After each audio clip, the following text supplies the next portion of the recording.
how to redeem promo code on Duolingo.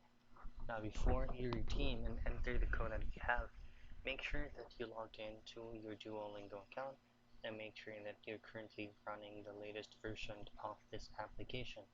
Reason why we're doing that is because the codes that you'll be using might get be expired or might be incorrect. So first thing to do is access the application and make sure that you are already logged into your account. And here for you to redeem and input the code, you should be able to find this icon right here, which is actually left side of the heart icon, which is actually your current points. So if you tap on that, you will be redirected to the shop. And here, these are all the rewards that you can get without getting any codes.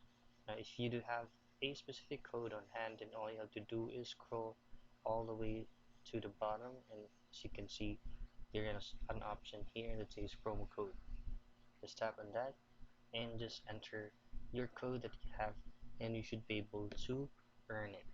And that's it. That's how you redeem promo codes in Duolingo.